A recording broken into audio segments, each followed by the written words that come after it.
Hello dear student, good morning. अभी तक हमने लूप में सिर्फ तीन ही टाइप्स के लूप पढ़ा। एक डू वाइल हमने पढ़ा और वाइल लूप पढ़े हैं और फॉर लूप, और इसके साथ हमने फॉर में नेस्टेड लूप भी पढ़ा रखा है। Nested for loop, nested for loop. Okay, then उसके बाद अब हम यहाँ पे एक नए लूप के बारे में चर्चा करने जा रहे हैं कि उसको हम कैसे यहाँ पे पढ़ेंगे, कैसे इनिशियलाइज करेंगे, उसका क्या उपयोग है, जिसे हम यहाँ पे फॉर ईच लूप कहते हैं। फॉर ईच, ठीक है। इस नए लूप के बारे में हम पढ़ते हैं और जानते हैं, समझते हैं कि ये किस तरह से काम करता है। देखिए, यह भी एक तरह से लूप ही होता है। इसका जो काम होता है, ये किसी भी एलिमेंट ऑफ एरे के एलिमेंट को एक्सटेंड करने के लिए, एक्सक्लूसिवली उसको रिटरेट करने के लिए हम फॉर ईच लूप का उपयोग करते हैं। जिसको हम थोड़ा सा देखते हैं। ये सिंपली इसको डिफाइन जो किया जाता है, फॉर लूप की तरह लिखा जाता है, फॉर की का ही यूज किया जाता है, बशर्ते इसके स्टेटमेंट को थोड़ा डिफाइन करने के तरीके अलग होते हैं। उस चीज़ को हम देखते हैं। तो यहाँ पे थोड़ा सा उसकी तरफ पढ़ने से पहले हम उसके सिंटेक्स के बारे में बात करते हैं। सिंटेक्स ऑफ फॉर ईच हम देते हैं, ठीक है।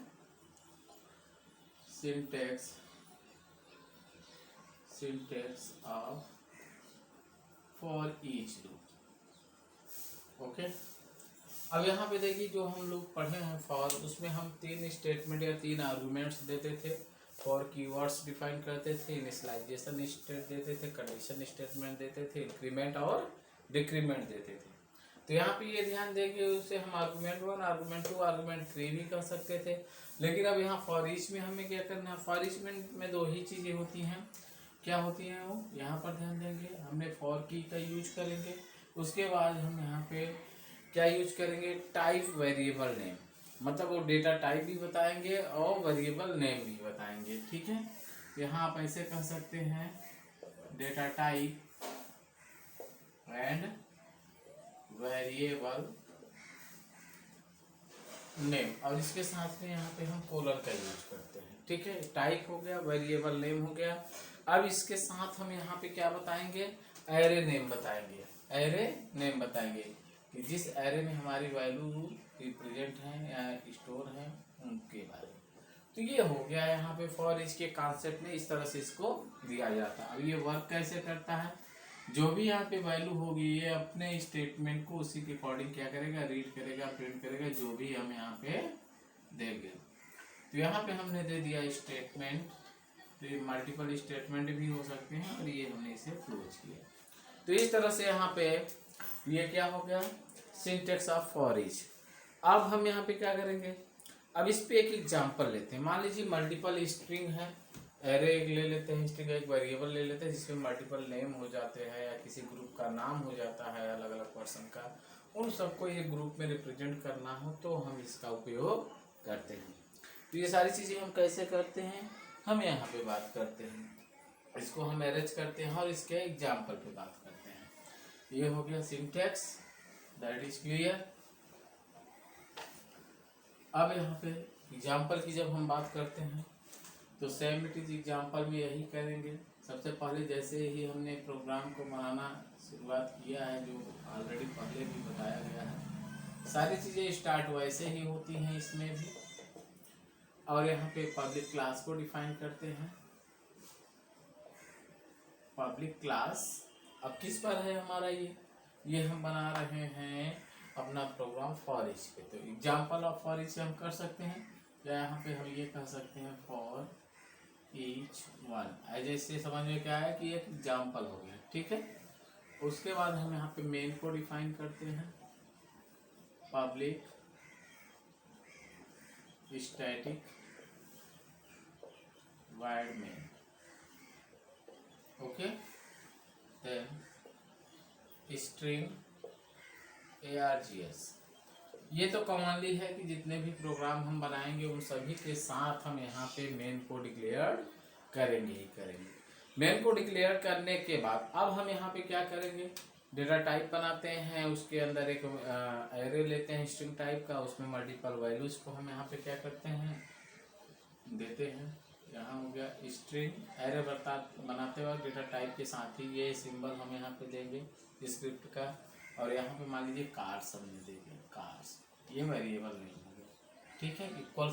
इक्वल साइन ये करके जो भी वैल्यू इसमें इनिशियलाइज कराना है, जो वैल्यू हमें यहाँ पे देना है उसको हम देंगे। तो यहाँ पे हमने किया क्या, यहाँ पे हम कार दे देते हैं, कार्स के नेम दे देते हैं, कितनी कार्स हैं जो यहाँ पे हम यूज कर सकते हैं, जैसे वाल्वो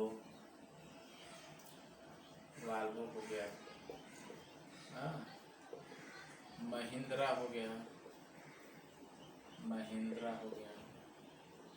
होंडा हो गई, और BMW, ठीक है। तो ये हमने यहाँ पे कुछ कार्स के नाम ले लिए, ठीक है, कंपनीज का नाम उन्हीं के अकॉर्डिंग हैं, तो हमने यहाँ पे ले लिया। अब हमें इन्हीं वैल्यूज को, इन स्ट्रिंग को यहाँ यूज करके, फॉर ईच का यूज करके प्रिंट कराना है। तो ऐसी चीज़ों को यहाँ पे रिप्रेजेंट करना हो तो हम यहाँ पे क्या करेंगे, तो करना क्या है, एक चीज़ का हमें ये ध्यान देना है कि हम लेते हैं कैसे, इसको प्रिंट कैसे कराना है। यहाँ पे हमने फॉर लिया, फॉर का मतलब इटरेशन हो गया, लूप का मतलब इटरेशन होता है। तो हमें ऐसा कुछ सोच के करना हो कि हमारे सारे ये पार्ट्स या जो भी नेम है ये सब के सब यहाँ पे रिप्रेजेंट करें। तो यहाँ पे हम क्या करेंगे, जो हमने सिंटेक्स में होता है स्ट्रिंग ऑफ आई, हमने यहाँ पे एक आई ले लिया, ठीक है, और यहाँ पे केस एरे का नाम क्या है, कार्स है, हम इस कार्स को अब ये हो क्या रहा, ये कार्स की पड़ी हुई एक एक वैल्यू को आई पे ले आएगा, और आई क्या करेगा, एक एक को ये प्रिंट करता जाएगा। तो यहाँ पे हम करते क्या है, इसको आउटपुट में दिखाते हैं, सिस्टम डॉट आउट डॉट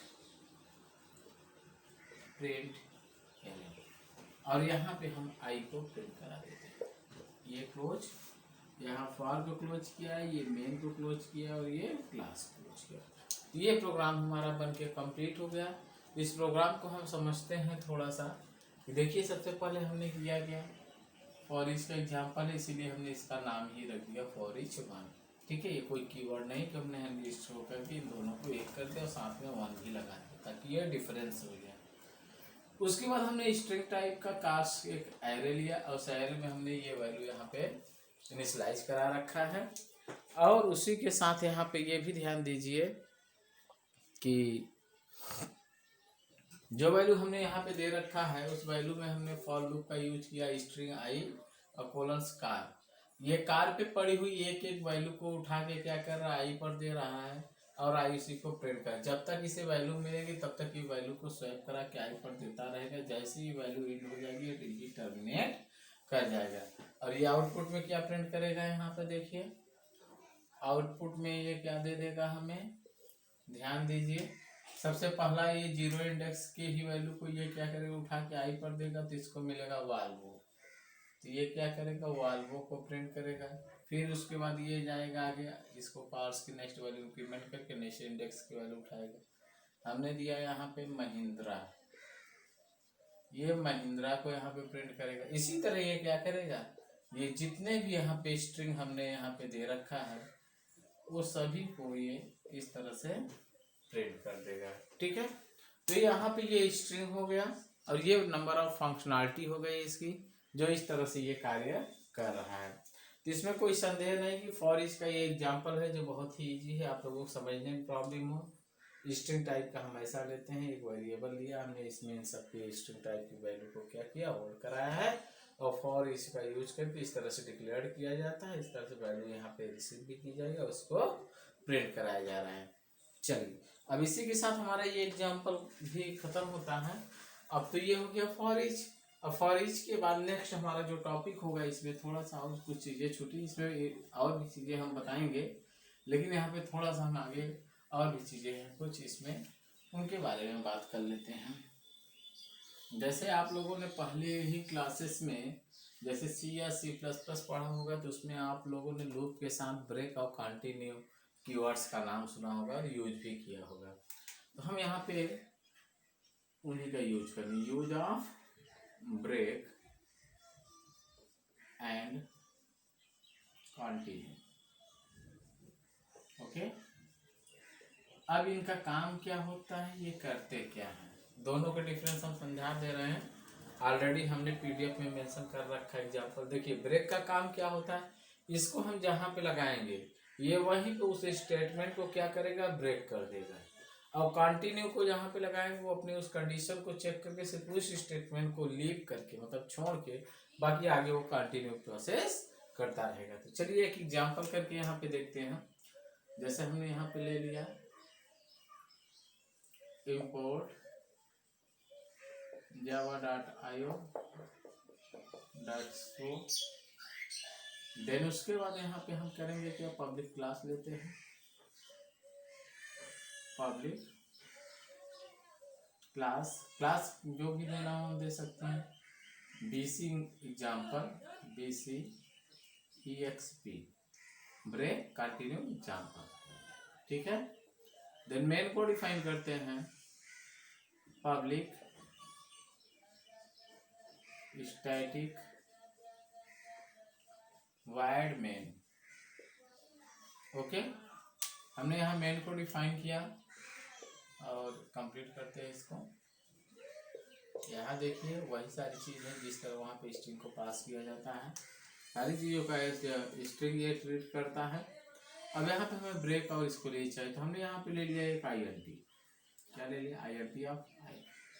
अब हमें लूप इसमें लगा के यूज करना है, लूप के अकॉर्डिंग ही हम इसको समझा सकते हैं। तो हमने लिया यहाँ पे i इज इक्वल टू, हमने 1 ले लिया और i से लेकर 10 तक की वैल्यू को हमें क्या करना है, यहाँ पे प्रिंट कराना है, ठीक है, i प्लस प्लस, ठीक है। ये तो समझ में आ रहा होगा, ऑलरेडी पहले भी प्रोग्राम में हमने बता रखा है लूप में अगर इंक्रीमेंट ऑर्डर या लिस्ट में देना है, तो इस एग्जाम्पल को समझाने के लिए हमने दे रखा है, आप लोग को समझ में भी आ रहा होगा।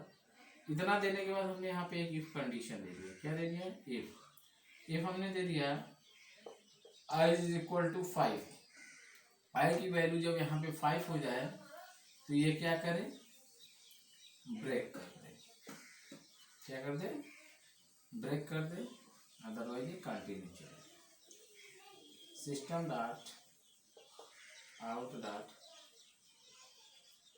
println, और यहाँ पे हम i की वैल्यू को क्या कर रहे हैं,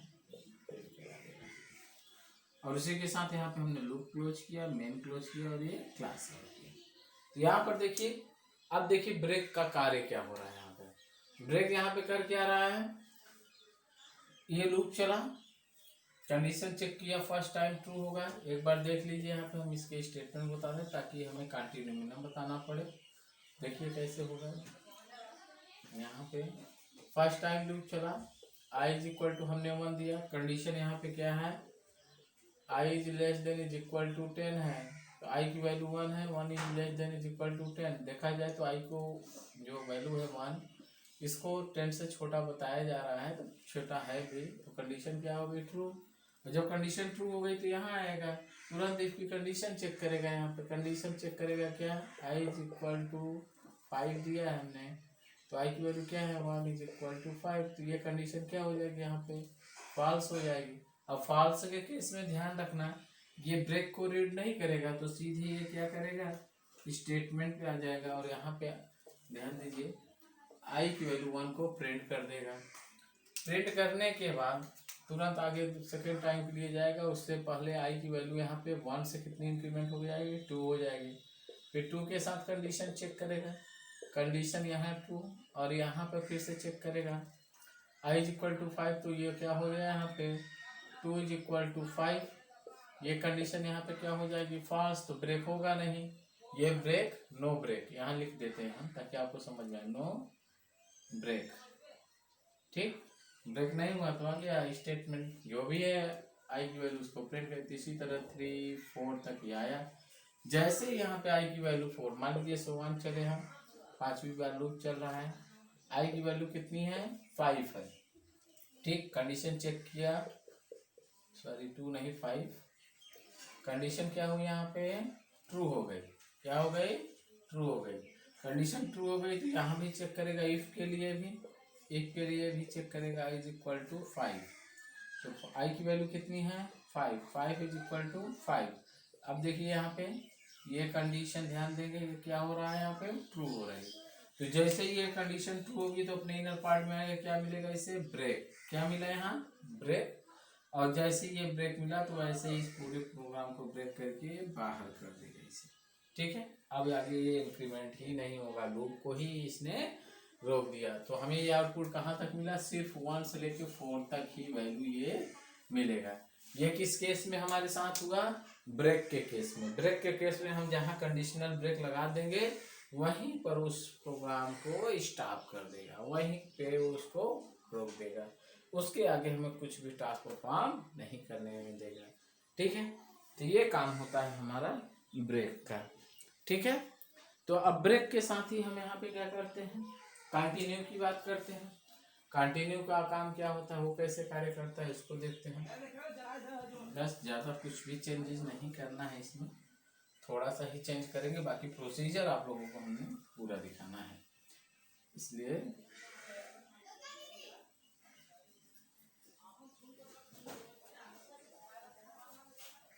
ठीक है। तो यहाँ देखिए हमने क्या दिया, यहाँ पे इफ दिया, इफ देने के बाद यहाँ कंटिन्यू यूज करते हैं, कंटिन्यू। ठीक है, हमने कंटिन्यू यूज कर लिया, ओपनिंग और क्लोजिंग लगा दीजिए, कोई प्रॉब्लम नहीं। उसके बाद यहाँ पे हम कहते हैं कि यहाँ system dot out dot print error. ठीक है, और यहाँ पे हमने आई की वैल्यू को प्रिंट करा दिया, और यहाँ पे हमने बंद किया लूप मेन और ये क्लास। अब यहाँ पे मेन देखिए हमारे लिए क्या है, यहाँ पे कंटिन्यू में हमने बताया है कि जो स्टेटमेंट में हम कंटिन्यू देंगे बस उसी को स्टॉप करके वो बाकी सबको क्या करेगा, प्रिंट करेगा। तो देखते हैं कैसे। सेम इट इज हम यहाँ पे एक एक प्रोसीजर को भी फॉलो कराते हैं आप लोगों को, ताकि चीज़ें समझ में। तो फर्स्ट टाइम जैसे ही यहाँ पे लूप चलेगा, देखिए ध्यान दीजिए, i इज इक्वल टू 1 है हमारे पास, हम इसी को लेते हैं यहीं पे। फिर उसके बाद यहाँ पे क्या है हमारे पास, i is less than is equal to 10 है, i की वैल्यू 1, 1 is less than is equal to 10, condition is true. और जब ये कंडीशन ट्रू होगी तो ये अपने इनर पार्ट को रीड करेगा। जैसे ही आगे बढ़ा, हम इधर लिख दे रहे हैं, क्या मिला यहाँ पे, i इज इक्वल टू 5 मिला। तो i की वैल्यू कितनी है, 1 है, तो 1 इज इक्वल टू 5। ये लूप कंडीशनल है, तो ये क्या हो जा रहा है यहाँ पे, 1 5 के बराबर नहीं है, तो कंडीशन इज यहाँ पे क्या हो जाएगा, फॉल्स हो जाएगा। फॉल्स होने के केस में क्या करेगा, ये बाहर कर देगा, बाहर आएगा, क्या मिलेगा, सिस्टम आउट प्रिंट एलन। यहाँ आई मिला, तो आई की वैल्यू क्या है, प्रेजेंट में हमारे पास 1 है, तो 1 है, तो यहाँ देखिए इसको हम प्रिंट करा दे रहे हैं, 1 को प्रिंट किया।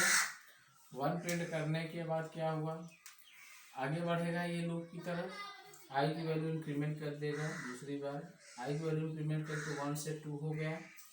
2 होने के बाद क्या करेगा, फिर से ये कंडीशन चेक करेगा, कंडीशन यही चेक करेगा यहाँ पे, और डायरेक्ट रखते हैं 2 is less than is equal to 10। यहाँ कंडीशन क्या हो गई, ट्रू हो गई, ये आगे यहाँ पे। अब यहाँ पे ये क्या कंडीशन चेक करेगा आई के साथ, तो ये हो गया 2 इज लेस इक्वल टू 5। यहाँ कंडीशन क्या हो गई, कंडीशन ट्रू हो गई, तो स्टेटमेंट को सॉरी फॉल्स हो रहा है, क्योंकि 2 जो है 5 के बराबर नहीं है, ये सीधे टर्मिनेट करके यहाँ आएगा और 2 की वैल्यू को ये इस तरह ही प्रिंट कर देगा। अब देखिए यहाँ पे और आगे क्या होगा, हम यहाँ कंटिन्यू के नेक्स्ट प्रोसेस तक ही बताएंगे, बाकी सारी चीज़ें सेम आप लोगों को पता है क्या होगा। हम यहाँ पे तीसरी बार लूप चलेगा, आई की वैल्यू इंक्रीमेंट हो गई, कितनी हो गई यहाँ 2 से 3 हो गई।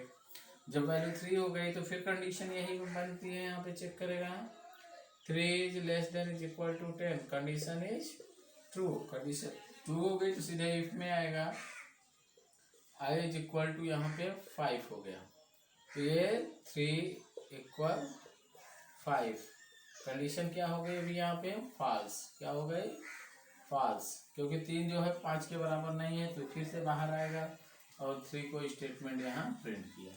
चलिए नेक्स्ट आगे क्या करते हैं हम यहाँ पे, आई की वैल्यू इंक्रीमेंट करके कितनी हो गई, 4 हो गई, और लूप भी कितनी बार चलेगा, चौथी बार, तो ये हो जाएगा 4 is less than is equal to 10, condition is true. Condition true हुई यहाँ पे, इनर पार्ट ऑफ स्टेटमेंट को लिखे तो ये 4 = 5, ये यहाँ पे कंडीशन को चेक करेगा इसको, तो ये क्या हो रहा है अभी भी फॉल्स हो रहा है। फॉल्स हुआ तो आगे आया तो ये क्या करेगा, आई को प्रिंट किया और फिर यहाँ पे आई की वैल्यू क्या हो रहा है, इंक्रीमेंट करके 4 से 5 हो गई। अब 5वीं बार ये लूप चलेगा। जब 5वीं बार ये लूप चल रहा है तो यहाँ पर देखो क्या होगा, फिर से चेक करेगा। ऑलरेडी पहले यहाँ पे पहले इसको चेक करेगा, ये हो जाएगा 5 ≤ 10, कंडीशन इज ट्रू, मतलब लूप की कंडीशन ट्रू, अपने इनर पार्ट को रीड करेगा। फिर इफ को चलेगा, इफ के लिए चला तो आई की वैल्यू कितनी है 5, 5 = यहाँ क्या है 5, हमने ये दे रखा है तो ये क्या हो गया यहाँ पे, ये ट्रू हो गया। जब ट्रू हो गया तो ये अपने इनर पार्ट में आएगा कंटिन्यू के पास, और कंटिन्यू को जब रीड करेगा तो अभी ये देखिए क्या होगा। कंटिन्यू एक ऐसा कॉन्सेप्ट है कि नेक्स्ट जो भी स्टेटमेंट होता है उसको जंप कर देता है, पूरे लूप को ही एक बार लीव कर देता है। तो यहाँ से सीधे जंप कर देगा सारी स्टेटमेंट और सीधे लूप को इंक्रीमेंट में भेज देता है। तो यहाँ पर सीधे अब क्या होगा, ये स्टेटमेंट को रीड नहीं करेगा, ये सीधे आई की वैल्यू को नेक्स्ट टाइम इंक्रीमेंट कर देगा। तो कितना हो गया 6 हो गया, और वहाँ कुछ भी नहीं प्रिंट करेगा, आगे पहुँचा 6 हुआ तो फिर कंडीशन जनरेट हुई ये 10। अब कंडीशन यहाँ क्या हो गई, ट्रू हो गई, और यहाँ पे कंडीशन चेक करेगा 6 = 5, यही हम समझाना चाहते थे। अब देखिए दोनों क्या हो गए, फॉल्स हो गए। सिर्फ यहाँ पे ये कंटिन्यू के केस में यहाँ देखिए सिर्फ एक बार सिर्फ ये लाइन यहाँ पर ट्रू होती है, बाकी कहीं भी ट्रू नहीं होगी। मतलब ये जो हमने कंडीशन यहाँ पे दे रखा है, अगर ये कंडीशन सही होगी जब तभी ये ट्रू होगा, तब जाके कंटिन्यू को रीड करेगा। देखिए यहाँ पे फॉल्स हो गया तो सीधे ये कंटिन्यू को ना रीड करके सीधे स्टेटमेंट में आया, जो भी स्टेटमेंट में यहाँ दिए रहेंगे उसी को ये प्रिंट कर देगा। तो इस तरह ये 6, 7, 8, 9 और 10 ये हमें आउटपुट मिलेगा। तो इसमें से देखिए एक वैल्यू मिस है, क्या मिस है, 4 के बाद 5 क्या था यहाँ पे, कंटिन्यू प्रोसीजर था। तो 5 जैसे यहाँ ट्रू हो रहा है, इक्वल हो रहा है इसके, इस कंडीशन को ट्रू कर रहा है, वैसे ये कंटिन्यू कर दे रहा है, उस स्टेटमेंट को जंप करा दे रहा है सीधे नेक्स्ट लूप के लिए। ठीक है, तो ये होता है डिफरेंस ब्रेक और कंटिन्यू में।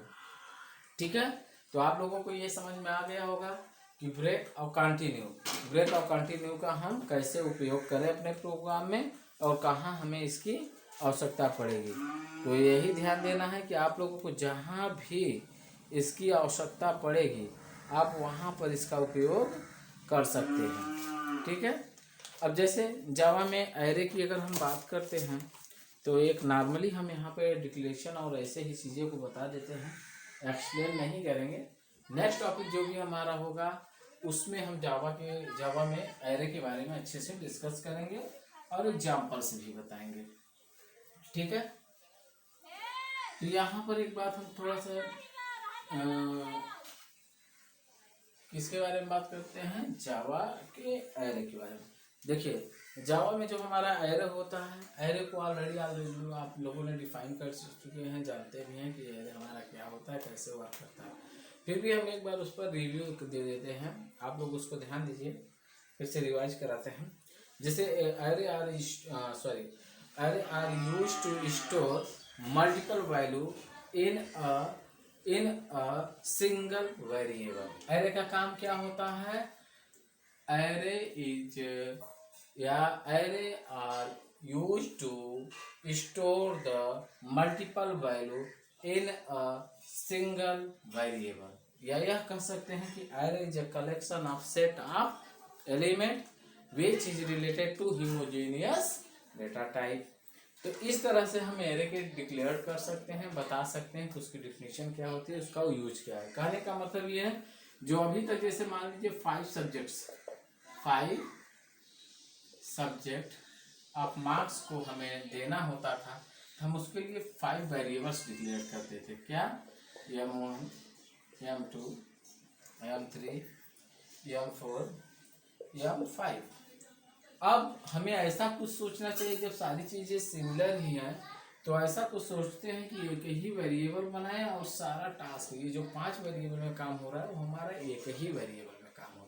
तो ऐसा करने के लिए हमें एरे का यूज करना पड़ता है। तो एरे हमें यही वैल्यू प्रोवाइड करेगी। देखिए मल्टीपल वैल्यू है ना, ये मल्टीपल वैल्यू को एक ही वैल्यू में ये क्या करेगा, स्टोर करा देगा। जैसे हमने यहाँ पे इसी को अगर एरे में यहाँ डिफाइन करना हो तो हमने यहाँ पे एक एरे बना दिया और यहाँ पे हमने एक वेरिएबल ले लिया मार्क, ठीक है। यहाँ पे डिफाइन कर दिया इसकी साइज पे हमने ये दे दिया। अब देखिए ये एक वेरिएबल है, क्या है, एक वेरिएबल है। अब किस टाइप से हमने इसको दे दिया है, एरे टाइप का। किस टाइप का हमने दे दिया इसे, एरे टाइप का दे दिया है।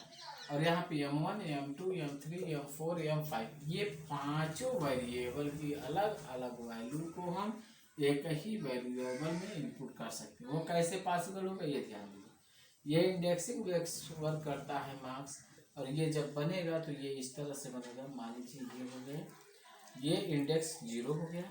अब ये ऑलरेडी अपने आप को ही डिस्ट्रीब्यूट करता जाएगा। मार्क 1 हो गया, मार्क 2 हो गया, मार्क 3 हो गया, मार्क 4 हो गया, ठीक है। हम आप लोगों को समझाने के लिए थोड़ा छोटा सा ग्राफ बना दे रहे हैं। तो यहाँ पर जैसे एक एक मान नंबर को हम यहाँ पे इनपुट करते, उसी तरह यहाँ पे क्या है, हमने एक मार्क्स दे रखा है। अब इनपुट कर देते हैं। 80 हो गया, 50 हो गया, 60 हो गया, 40 हो गया, 80 हो गया। तो ये देखिए ये क्या है, एरे नेम है। क्या है, एरे नेम। इसको हम कहते हैं एरे नेम, ठीक है। अब ये सब यहाँ पे 1 by 1 इंडेक्सिंग का काम करेंगे। ये क्या है यहाँ पर, ये सब वैल्यूज है। क्या है यहाँ पे, वैल्यू। और जितने भी इंडेक्स हैं इनके अपने एक एड्रेस होंगे, पर्टिकुलर सब अलग अलग एड्रेस पे एज ए सिक्वेंसली क्या होंगे, होल्ड होंगे, ठीक है। ये इस तरह से, ठीक है। ये हो गया। इन्हें हम क्या कहेंगे, ये सब हमारे लिए क्या है, ये सब एड्रेस, ठीक है, एड्रेस हो गया। और ये 0 और 1 के कॉन्सेप्ट में हमने यहाँ पे डिफाइन किया है। 0 से लेकर 1 तक 4 है तो 5, लेकिन 4 0 को भी काउंट किया। ये इसका क्या है, पर्टिकुलर इंडेक्स है। क्या है, इंडेक्स है। इन्हीं इंडेक्स के अकॉर्डिंग हम हर एक वैल्यू को अलग करते हैं और एक एक वैल्यू को एक्सेस भी इसी इंडेक्स के अकॉर्डिंग कर पाते हैं। तो ये हमारा एरे का कॉन्सेप्ट हो गया। तो एरे का एडवांटेज समझ में आया। एरे का एडवांटेज क्या हुआ, जहाँ पे मल्टीपल हम वेरिएबल्स डिक्लेयर कर रहे थे, अब वहाँ पे हम एक ही वेरिएबल को डिक्लेयर करके हम मल्टीपल वैल्यू को यहाँ पे स्टोर करा सकते हैं। इसमें देखिए हमें बेनिफिट्स क्या हुआ। हम मल्टीपल वेरिएबल्स जब डिक्लेयर करते हैं तो मल्टीपल वेरिएबल्स के नेम डिफाइन करने पड़ते हैं, और उनके नेम में अगर डिफाइन करते वक्त हम एक भी मीनिंग की गलती कर दिया, उन्हें एक्सेस करने में हमने कोई मिस्टेक कर दिया, तो तुरंत हमारे सामने क्या करेंगे, एरर क्रिएट करेंगे। अब देखिए यहाँ पे कुछ चीज़ें और अभी हमने यहाँ पे देखिए एरे को डिफाइन किया और वैल्यूज को भी डिफाइन। ये सब जहाँ भी होंगे एक सिक्वेंशियल फॉर्म में होंगे, सब एक ही जगह। तो ये सिक्वेंशियली जब रहेंगे तो उनको एक्सेस करना आराम होगा और डेटा को एग्जीक्यूट करने के लिए फॉरवर्ड तुरंत मिल जाएंगे फास्टली। और यही चीज़ अलग अलग करते हैं। तो मान लीजिए ये हमारी क्या है, मेमोरी है, और 5 हम यहाँ पे वेरिएबल क्रिएट कर रहे हैं। तो हो सकता है एक यहाँ पे बन गया m1, एक यहाँ बन गया m2, m3 यहाँ बन गया, m4 यहाँ बन गया, और m5 यहाँ। जो कि देखा जाए मेमोरी हमारी बहुत बड़ी होती तो उन जगहों से अलग अलग जगहों से इनको उठ के आने में थोड़ा टाइम टेकन है। तो हमें तो नहीं समझ में आता एग्जीक्यूशन में कितना टाइम क्या मायने रखता है, कैसे हुआ। जब हम बड़ी प्रोग्रामिंग करते हैं तब उनका इफेक्ट हमें समझ में आता है। छोटे छोटे जब प्रोग्राम बनाते हैं तो बहुत इजीली ये सारी चीज़ें एक्सेस हो जाती हैं और ये रन कर जाते हैं। अदरवाइज फिर भी ये टाइम टेकन होते हैं इस तरह के प्रोसीजर की अपेक्षा। तो ये प्रोसीजर हमारे लिए ज़्यादा इंपॉर्टेंट और ज़्यादा अच्छा, जब हम एक ही तरह के डेटा टाइप को, एक ही तरह की वैल्यू को मल्टीपल टाइम अगर हमें इनपुट करने की आवश्यकता होती है, तब हम यहाँ पे क्या करेंगे, एरे का उपयोग करके हम इसको डिक्लेयर कर सकते हैं, ठीक है। अगर हम ऐसा नहीं करते तो हमें वही चीज़ है, अलग अलग नाम देना पड़ेगा, मल्टीपल वेरिएबल को डिक्लेयर करना पड़ेगा। और इसमें प्रॉब्लम यही होती है, अगर मीनिंग मिस्टेक एक बार अगर हो गई तो पूरे प्रोग्राम को रुके रखेगा। जब तक हम उस एरर को सही नहीं करेंगे तब तक हम उसे सही नहीं कर पाएंगे। पता लगा एक में गलती किए हैं, ये सही हुआ, दूसरे में गलती आ रही है। लेकिन इसमें क्या है, इसमें हम एक नाम जो डिफाइन कर दिया, इसके नाम के एक्सेसिबल में हमने कुछ गलती किया तो एक ही एरर देगा, एक में आया सही किया और प्रोग्राम सही हो गया। तो ये कॉन्सेप्ट होता है हमारा एरे का, ठीक है। तो इसी के साथ आज एरो के थोड़ा सा एरे के बारे में हमने इंट्रोड्यूस किया जावा में, ये किस तरह से इसको डिफाइन करेंगे, कैसे यूज करेंगे। कल हम इसके बारे में, इसके डिफिनीशन और इसके एग्जाम्पल्स के बारे में भी बात करेंगे। Okay, thank you.